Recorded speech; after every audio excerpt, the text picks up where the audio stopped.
Subscribe and press bell icon. Figure 8.11 show the distance time graph. हमें दिखाना है तीन ऑब्जेक्ट हैं ए बी सी के लिए ग्राफ दिए गए हैं और उनको स्टडी करके बताना है which of three is travelling faster, कौन सा सबसे तेज है। Are all three even at the same point on the road, क्या हर एक सेम पॉइंट पे है सड़क पे। How far C is travelling when B passes A, तो सी कहाँ पे है जब बी क्रॉस करता है ए को। हाउ वो कितनी दूर है, सी कितनी दूर है जब बी क्रॉस करता है ए को। How far has B travelled, B कितनी दूरी तय कर चुका है ये बताना है। By the time it pass C, C को पास करने से पहले कितनी दूरी तय कर ले। तो अब इस डायग्राम में देखिए, इस डायग्राम में कुछ हमें स्ट्रेट लाइन जो है दी है, ये है सी के लिए, ये कार सी के लिए ग्राफ है, ये कार ए के लिए ग्राफ है और ये कार बी के लिए ग्राफ है।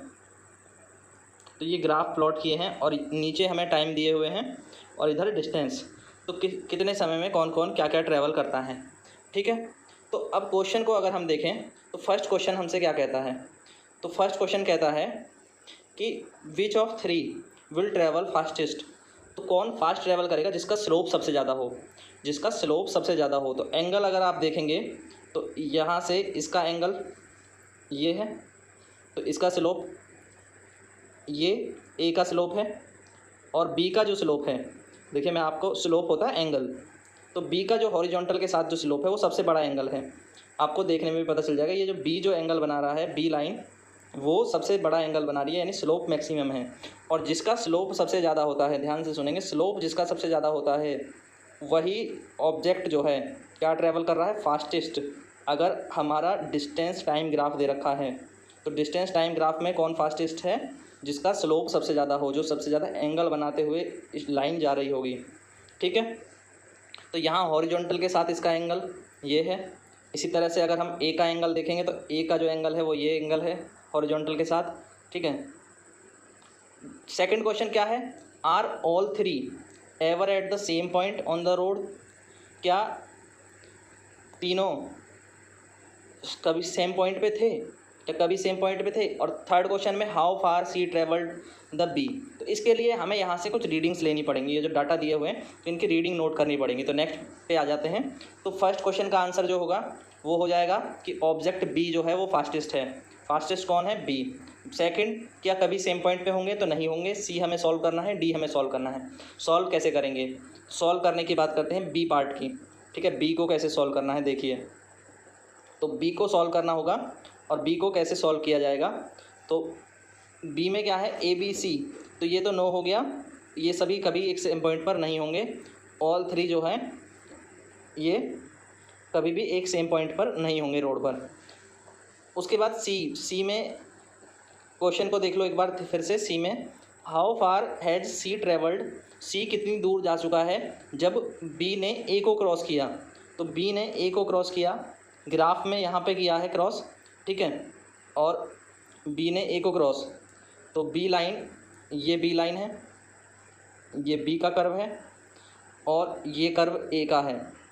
तो इन दोनों ने यहाँ क्रॉस किया, तो इस पॉइंट पे आपको रीडिंग नोट करनी है। तो इस पॉइंट पे जब आप रीडिंग नोट करेंगे और यहाँ पे रीडिंग नोट करेंगे तो इसके डाटा का एनालिसिस करना है। तो ये डाटा एनालाइज करके आपको दे रखा है। तो 7 बॉक्स हैं 4 किलोमीटर, 1 स्क्वायर बॉक्स का मतलब है 4/7 किलोमीटर। जब 7 बॉक्स हुए और 7 बॉक्स का मतलब हो गया 4 किलोमीटर, 7 बॉक्स का मतलब हो गया 4 किलोमीटर। तो एक बॉक्स क्या बताएगा, एक बॉक्स बताएगा 4/7 किलोमीटर को। क्लियर है, एक बॉक्स बताएगा 4/7 किलोमीटर को। तो सी में 4 ब्लॉक्स हैं, सी में 4 ब्लॉक्स हैं ओरिजिन से। इसका मतलब तो 4 ब्लॉक्स, एक ब्लॉक का मतलब कितना आ गया, एक ब्लॉक का मतलब आ गया 4/7। तो 4 ब्लॉक का मतलब कितना हो जाएगा, 4/7 × 4। जब हमें ज़्यादा से कम निकालने होते हैं, जैसे हमने पहले निकाला 7 बॉक्स का मतलब था 4, तो उसके बाद एक का निकालने के लिए डिवाइड किया, फिर 1 से 4 का निकालने के लिए मल्टीप्लाई। तो इसका मतलब क्या हो गया, 16/7। थोड़े से पिक्सल बढ़ा लेंगे तो क्लियर दिखाई देगा। ठीक है, 16/7। और इसके बाद जो है बी जब पास करता है ए को तो 8 किलोमीटर कवर कर चुका है। 8 पे आ रहा है वो, तो 8 किलोमीटर कवर कर चुका है डिस्टेंस। तो डिस्टेंस ट्रेवल्ड बाई सी हो जाएगी 8 माइनस 16/7। 8 माइनस 16/7, तो 8 में से 16/7 माइनस कर लो तो आपको एलसीएम लेना होगा। एलसीएम आ जाएगा आपका 7 और 18 7 या 56 माइनस 16, तो आंसर विल बी द 40/7। और 40/7 को आप सॉल्व करेंगे तो आ जाएगा 5.714 किलोमीटर। ठीक है बच्चों, तो इस तरह से आपको ये सॉल्व करना था। सेम चीज़ डी में करनी है। डी में क्वेश्चन क्या पूछा है, डी पार्ट में, हाउ फार बी ट्रेवल। अब बी कितनी दूर गया है, जब बाय द टाइम पास सी, जब वो सी को क्रॉस करता है, तो बी ये लाइन है और सी लाइन ये है, तो जहाँ ये क्रॉस करते हैं तो ये दूरी कितनी है, ये दूरी हमें निकालनी है। तो हम इसको कैसे निकाल सकते हैं, टाइम हमें यहाँ से यहाँ तक का टाइम मिल जाएगा, यहाँ से यहाँ तक आपके पास टाइम होगा। उसके बाद इसके लिए आप डिस्टेंस भी देख सकते हैं। तो क्या किया, डिस्टेंस ट्रेवल सी पे 9 स्क्वायर बॉक्स थे, 9 स्क्वायर बॉक्स हैं, तो 9 स्क्वायर बॉक्स, 1 स्क्वायर बॉक्स की वैल्यू ऑलरेडी हमें पिछले को उसमें सी पार्ट में मिल गई थी, 4/7 थी 1 बॉक्स की। तो 9 बॉक्स की वैल्यू कितनी हो जाएगी, 9 बॉक्स की वैल्यू हो जाएगी 9 × 4/7, 9 × 4/7 यानी कि 36/7। ठीक है, अब 36/7 इससे डिवाइड कर लो तो आपके पास कितना आ जाएगा, 5.143 किलोमीटर। हो गया सॉल्व। जब एक बॉक्स का मतलब ये है, एक बॉक्स मतलब 4/7 किलोमीटर, और 9 बॉक्स का मतलब हो जाएगा 9/7 × 4, और इसको सॉल्व कर लिया तो ये आ गया। ठीक, Thanks for watching. Like this video, share this video and comment in the comment box. Subscribe our channel The Study Adda. Thank you. Thanks for watching.